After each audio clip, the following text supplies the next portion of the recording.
Hello to everyone who's watching this.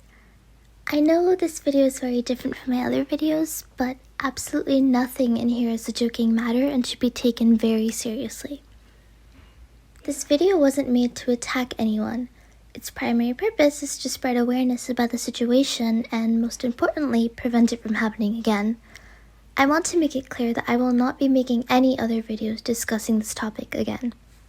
I will be speaking for the victim and providing credibility to the screenshots because Hatsumi deleted her messenger account.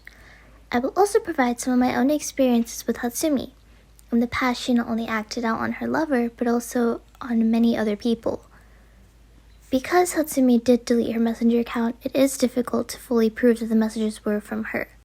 This goes without saying, but please do not try to dig into the victim's identity as they have requested to stay anonymous for their own privacy and safety. Before I go into the details, I would like to provide a disclaimer that this video will include many sensitive topics that are included, but not limited to, manipulation, grooming, and death threats. Please proceed at your own risk. So to begin, the victim met Hatsumi in a website called Ponytown before she was with Savella. The victim was 12 at the time and deeply admired her due to her massive following on YouTube. They got along well, so they decided to add each other on Messenger and talked occasionally. After Savella's and Hatsumi's breakup, they started to talk more and the victim started to gain feelings for Hatsumi. Since they were relatively young, the victim was unaware of the fact that having such a big age gap was concerning. Over time, as they became closer, Hatsumi started to tell the victim more about herself, and they both became more comfortable around each other. After a couple months of their close friendship, they started dating. They frequently role-played because the victim was fond of role-playing. At first, things were alright, but with time, the role-plays and interactions became more and more sexual without the victim being entirely aware. Yet the victim allowed it because it made Hatsumi happy, and they wanted nothing more but to make her happy. Hatsumi would make sexual comments about the victim in front of others, and the victim attempted to voice their uncomfort with Hatsumi's sexual comments, and even some of the role plays and sexual actions in their private messages, because of the victim's previous traumatic online experiences, which Hatsumi was well aware of, but would always be met with her self-loathing, ignoring the victim's confrontation, which made the victim feel pressured to act in sexual ways to keep Hatsumi happy, even if they didn't want to. Over time, the sexual acts went further than just roleplays, as Hatsumi, 17 at the time, would start to send sexual and inappropriate images, videos, and voice recordings when she was intoxicated or under the influence to the victim, who was around 13 to 14 at the time, and would ask the victim to send explicit photos, videos, and voice recordings back to her. The victim said no many times because they were highly uncomfortable, but eventually, Hatsumi had convinced them to send voice recordings and some mild pictures. Around January of 2021, Hatsumi would frequently tell the victim she was going to off herself, and the victim would have to spend hours trying to convince her to get out of it. It would happen daily, so the pressure of Hatsumi hurting herself if the victim messed up was piling up on them each day. Because Hatsumi constantly reminded the victim that she was only alive to marry them someday, she ended up putting her entire life into a child's hands, causing the victim to undergo a lot of stress. Eventually, the victim had to speak up and tell Hatsumi that they had to break up because Hatsumi was turning 18 and the victim was still a child, around 14 years of age. At first, Hatsumi didn't take it well and repeatedly claimed that if nobody knows, it's okay, or if we don't tell anyone, it's fine, because Hatsumi never had made the age or identity of the victim public. The victim was still trying to convince her that they had to break up because it was illegal, and it took them 5 months to finally convince Hatsumi to break up with him, only under the condition that it was just a break, and promised that they would get back together with Hatsumi when they turned 18. Although, even after their breakup, Hatsumi would continue to act as if they were dating, making the victim very uncomfortable, but any time they would try to confront Hatsumi on this issue, she would start turning the conversation back to herself and her problems. Guilt-tripping. Not too long after the breakup, the victim asked Hatsumi to delete the explicit voice recordings, as Hatsumi was an adult and the recordings were from when the victim was a young teenager. Since the victim already told Hatsumi of their bad experience with sexual manipulation online in the past, they expected Hatsumi to understand the reasoning behind the discomfort of an adult having explicit voice recordings of them. But instead of understanding, Hatsumi started trying to convince the victim to allow her to keep it, guilt-tripping them and telling them it's okay. Even though Hatsumi did end up deleting the recordings, her reaction caused the victim's trust in Hatsumi to change. As the days went on, Hatsumi would keep acting like she was still dating the victim, kissing them in roleplay, calling them pet names, etc. At first, the victim didn't say anything because they were afraid of upsetting her, but they eventually made it clear that they didn't want to be involved in any sort of intimacy with her at all. Hatsumi reacted aggressively, especially when the victim clearly stated again that they were uncomfortable with it. After a while, the victim had finally convinced Hatsumi to stop her behavior. They had agreed to stay friends after everything, because the victim was afraid that Hatsumi would end her life if they left her. Even if the sexual behavior had stopped, Hatsumi was still very manipulative. She started to threaten the victim with her own life whenever they did anything wrong. We will go more in depth on her actions later on in the video. The victim and Hatsumi had many arguments daily about small things. For example, Hatsumi would get very upset when the victim matched profile pictures with their friends, played a game, or talked with anyone else except for her. When the victim made any sort of mistake, Hatsumi would immediately lash out on them, threatening that she would off herself, while repeatedly making the victim feel it was their fault when they tried to explain and have a reasonable conversation. These arguments were uncommon at first, but then ended up occurring every day when the victim started to speak up for themselves instead of apologizing to Hatsumi and doing everything that she said. This stage went on for about a year until early August of 2022, when the victim had enough and decided to cut Hatsumi off after 2 to 3 years of them being together. Hatsumi acted poorly as she sent one last message to make the victim feel bad instead of attempting to understand the overall toxicity of their relationship, and then deleted her messenger account.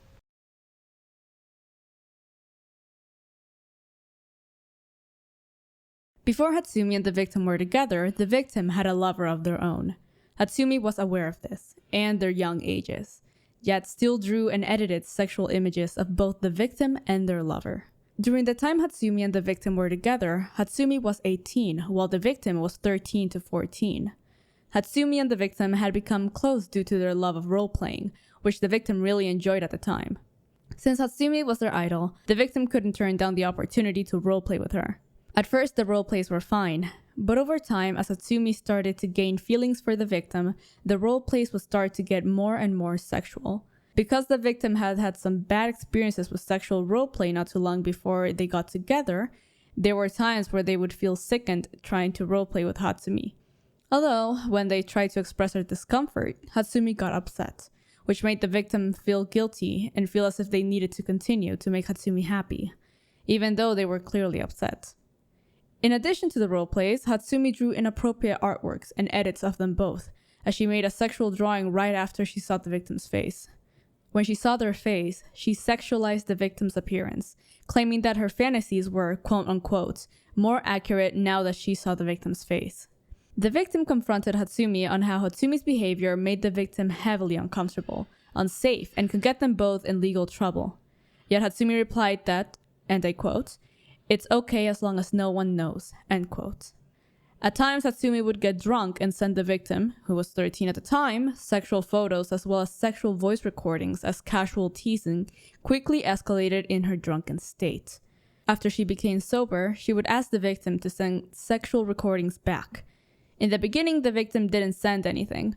However, Hatsumi would claim that the victim didn't trust her, making the victim feel guilty and feel as if they needed to send the recordings to make Hatsumi happy. So eventually, the victim did send sexual recordings of themselves back to Hatsumi, which she then responded to them with sexual comments and compliments. Hatsumi had also suggested to do a quote-unquote sex call. The name speaks for itself, which started out as a simple joke, but turned into something more serious as Hatsumi would do sexual things on call. One situation when the victim was with their parents while they were on call with Hatsumi, she began to do and say sexual stuff on call in an attempt to quote-unquote, turn the victim on.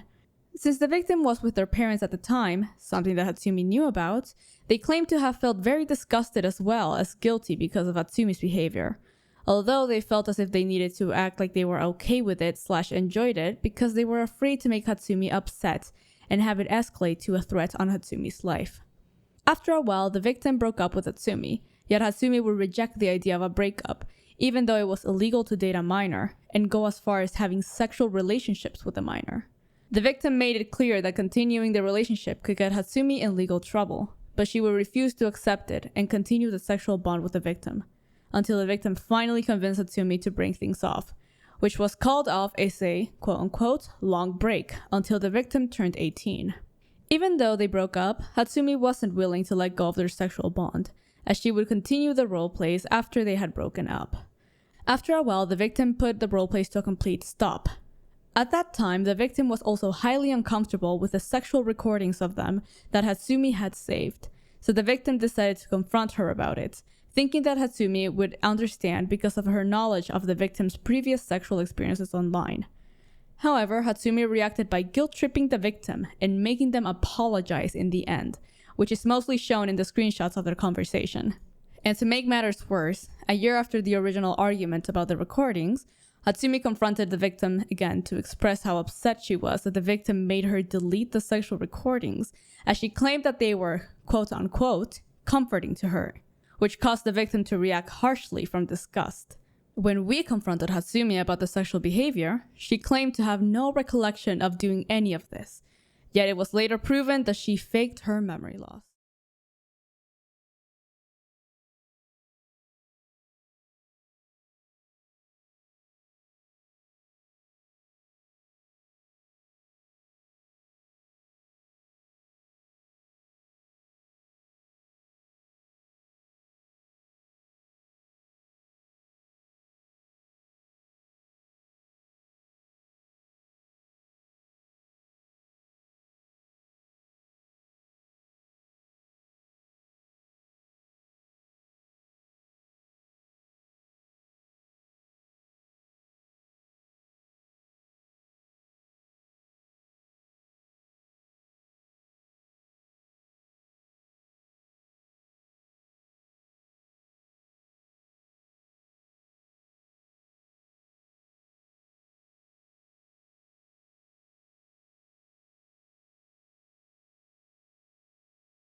When the victim attempted to confront Hatsumi about any issues and or problems, they would be met with Hatsumi's repeated mention of how she plans to off herself, and would send the victim mock-up photos of her on a cliff, messaging the victim that she would jump off to unalive. Unfortunately, it doesn't stop there. Hatsumi would threaten to shoot and stab herself to end her life, or even end the victim's life, often saying how she'll end their life together, and made the victim unable to speak up for themselves due to the built-up guilt they developed from these actions. Hatsumi would threaten her life on any mistake, not only to the victim, but her friends too. When Hatsumi would speak of her death, she would say things like, "I'll go now, have a good life, go focus on your future, have fun," etc., which made the victim panic and try to do anything in their power to keep Hatsumi alive. The victim would spend hours on end trying to keep Hatsumi from ending her life, causing a lot of pressure on the victim as they were just a kid with a life in their hands. In addition, Hatsumi's friends attempted to get her a therapist multiple times, because we knew that neither the victim or her friends would be able to help her, but she never accepted it. Lastly, Hatsumi would threaten her death to keep the people she loved close to her, completely isolating them from anyone else they cared about to make sure that they didn't leave her. If anyone that she cared about was closer to anyone else, Hatsumi would claim that they no longer needed her, and because of this, she should just go die.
The plant squad was made out of Hatsumi Ro, Aster GT, Narayana, and Setsunai Silver. They were a group of friends that spent time together and had fun talking to each other. While everything started fine, after some time, Hatsumi's attitude started affecting the group. She would constantly say she would off herself, and often threatened to end her life, claiming she was in a quote-unquote bad mood, and then starts to text dry, which worried her friends. Once, one of the members, Narayana, bought her something and wanted to mail it to her to keep as a gift, to make Hatsumi feel better. But she kept saying that she quote-unquote betrayed her and made Narayana keep the gift. The members got tired, scared, and especially busy, so the group slowly fell apart. The situation worsened when two members, Silver and Asreen of the plant squad, became close friends with another gacha Elysian, during the time went by Hatsuro. While Asreen and Elysian became closer, Hatsumi started talking horribly of Asreen, and when Silver became close to Elysian, Hatsumi accused them all of being quote-unquote betrayers. During this time, Asreen began to defend herself and her friends, trying to explain to Hatsumi how her actions were disgusting and manipulative. Hatsumi would fight back and sometimes leave the group chat momentarily over and over again. The group has already fallen apart, but all the members except Hatsumi are still friends. Hi, my name's Nariona, and my time during the plant squad, it was like a really fun time, you know. I met Silver and Hatsu through fan art. We all became like very close friends, and I even got to meet her girlfriend. And during my time there, it was all fun and games. They created the group together. Hatsu really did, and she suggested that we add Kaido, aka Asterion, as of now. So, to begin, we first started out as a group, you know, we were playing things like Among Us. She, during my time spending time with her, I was also talking to her girlfriend, and we were pretty close friends. We became close friends, and, basically, around October, her girlfriend started talking to me, telling me how, like, she was kind of uncomfortable and upset with how Hatsu had been treating her. Of course, there was a lot more going on that I didn't know about during that time, but she was going through a lot, and especially with her family as well. And she had a whole lot of anxiety, and I would try to give her advice on how to deal with these things, and she kind of didn't take it at first. Same with Kaido. We both tried to talk to her, and then Silver also tried talking to her, and she wouldn't really take our advice. And later on, Hatsu became very negative towards all of us, very negative towards me as well. Even when we weren't in the best mood, we tried to help her as much as we could to get her some help. Like, when she was being suicidal, we would try to talk to her and try to talk her through it and try to tell her no, she shouldn't do these things. I didn't know what I was really doing, because during that time, I had a lot of, my mind didn't really grow as much as other kids did.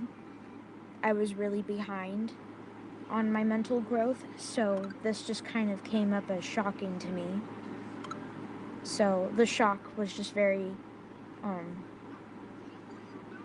it just kind of made me freeze up sometimes, but given through my own experiences with other friends committing suicides and other family members that I had commit suicides, I tried to talk to her about these problems. And she would get very threatening towards me. There was this one situation where I even got my mom involved, and she herself had dealt with a lot of friend and family suicides in her lifetime, which is very unfortunate. But one day, Hatsu and I, we were talking, and she just started venting to me about how much she was going to take her own life. So we ended up calling, but she was like talking to me about how, like, whatever, you know. But once we were on the call, she started bawling. She said she didn't really know what to do and that she was gonna, like, do something. The best thing that we could try and do for her was try to, like, contact suicide prevention lines. When Hatsu threatened suicide, it just kind of felt like she was doing it on purpose, like she was just saying it.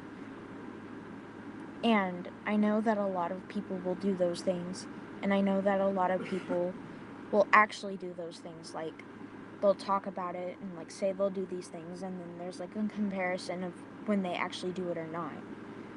So when she calmed down enough while she was talking to my mom and I, while we were trying to like help her, it just became a lot for us, especially on Kaido's shoulders and Silver's as well. One day, Kaido snapped. He started going off on her, saying things that were kind of hurtful and mean, but I don't know if it really got through her. I don't think it did, but she ended up talking to me more and started dumping more on me and guilt-tripping me. And she kind of treated me more like a therapist than a friend. And personally, I've always admired her work, and I admired her as a person, but it just kind of hurt that somebody that I kind of idolized for a few years and then became friends with would treat me that way. It just kind of sucks, but I did end up buying her a gift, hoping that she could probably use it for comfort, kind of like a comfort thing, but I don't know if that would have really worked. And it was like this husky plushie, and it kind of made me sad that I didn't give it to her and she wouldn't really like accept it, which I understand. She didn't have to, but it's just the fact that she still used me for her own personal needs, and I get that friends are allowed to reach out to other people and reach out to each other, and it's all right for friends to keep venting to each other, but it just kind of felt like I was being used, and she was using the other people around her to comfort herself for all the bad things and bad choices she made. And she continued doing those choices and making those choices even though she knew they were bad. And I tried to tell her to stop doing them, and I tried to give her advice many times. There was an instance where we were watching Grave of the Fireflies. During that movie, she started talking about buying a noose and how she was going to walk down and go get it. One day, I actually blew up on her because I was just sick and tired of being the friend that people would come to use as a therapist, because many people during that time did, and I get that everybody was having a hard time, but I was as well. And it just, again, it sucks that nobody was willing to see through my eyes, and I just kind of gave up as well. I kind of gave up on everything, and that's something I deeply regret, and I kind of gave up on our friendship. I kind of gave up. I did give up trying to help her, because there was a point where I couldn't get through to her because she would not listen to me, and apparently she had started talking shit behind my back. She talked like so much shit behind my back that I didn't even know about, and I can't even cite it because I don't even know. I was just told by some people, and there were screenshots of it and other things. And there was an instance where she used to send me and Kaido yaoi porn. Mind you, we were still minors, and some of them included children within those ranges.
Was Hatsumi aware of her actions?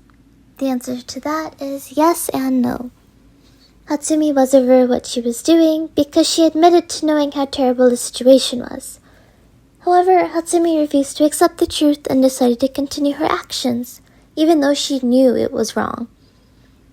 She did this because the truth hurt her, and she didn't want to accept it. Although recently, I confronted her about her past actions. At first, she claimed to have no recollection of what happened, or even who I or her lover, the victim, was. But after I kept talking to her, she eventually broke down and admitted that she was faking her forgetfulness to run away from her past.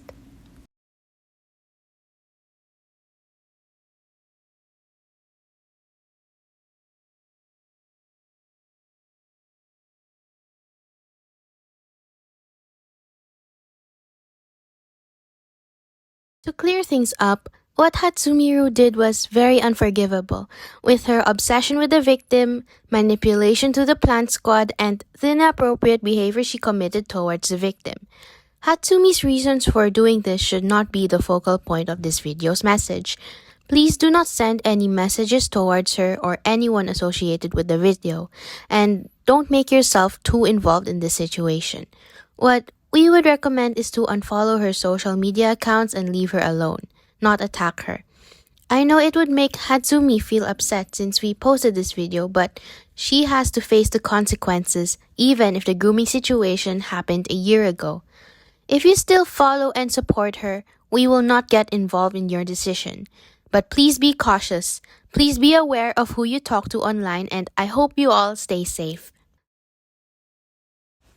Hatsumi, I understand that your life was difficult at the time, and I understand that you were going through a lot, but in the end what you did really messed up a lot of people. We tried to tell you that what you were doing was wrong. You didn't listen. Your lover tried to tell you that this was wrong. Illegal even. You didn't listen. I tried telling you that it was wrong, and you didn't listen. We all tried to tell you that what you were doing was wrong and that you could get in trouble for it. This is the type of trouble we were talking about. Even though this did happen a while ago, you were still an adult. It should have been your responsibility to know that this isn't right. Not your lover's, not mine, not your friends. You're an adult. It's your job to know what's wrong and what's right. It isn't our job to tell you that, nor was it your lover's job to carry your entire life on their back. They were kids. We were all kids. We were too young to carry your life for you. Now, I'm not trying to make it look like we were upset from your venting or that we were faking to be your friends this entire time, because that isn't true at all. We all loved you and we just wanted you to be happy. But you put your entire life on the hands of a young teenager, putting a lot of pressure on your lover who had to carry your mental state as well as their own. That was destroyed because of how much you constantly manipulated them, making them scared, tired, and overall just miserable, as they felt as if they couldn't speak out about anything in order to save your life. As well as putting your life in our hands when we too were too young to handle this type of pressure. In addition, isolating the people you love for your own comfort because you loved them, without accounting for the loneliness and damage that could be caused on that other person, isn't love, it's manipulation. To add on, grooming someone, intentional or not, is never okay. Grooming isn't just physical, it's emotional and mental too. It doesn't matter who started it. It doesn't matter if you're both okay with it or both into it. In the end, you were an adult and they were a minor, too young to even know what they were getting themselves into. You both may have seemed happy and okay with it, but how would you really know if you made it impossible for them to open up to you? When you got aggressive and upset when they tried to tell you anything, and even going as far as threatening your own life. Even if they had started it, it should have been your responsibility not to do things like that with a child. You knew they were a child, yet denied it because you didn't want to accept the truth. Well, here's the truth. You did something terrible. We tried to warn you, and you didn't listen. So these are the consequences of your actions. As your best friend, I would have hoped that you would have improved or will improve, but I know that isn't going to happen. When I tried to confront you, you acted like you didn't remember anything that happened, or any of us. Nor has your behavior changed in any way, and I know it won't. So take this video as a message that you really need to work on yourself, because nobody, me, your lover, the plant squad, any of your friends, wants this to happen to anyone else ever again. How you respond to this video is up to you, but I suggest that you be smart about your decision and not do anything impulsive. When I demanded an apology from you, you claimed to have forgotten everything to run away from what you did, and then decided to come back months later and try to apologize, while admitting that you actually didn't forget everything. You are 20 now. Expressing your regret for hurting all of us won't make a difference. You need to accept the consequences of your actions. What you did was not only wrong, but illegal. It isn't something you can run away from.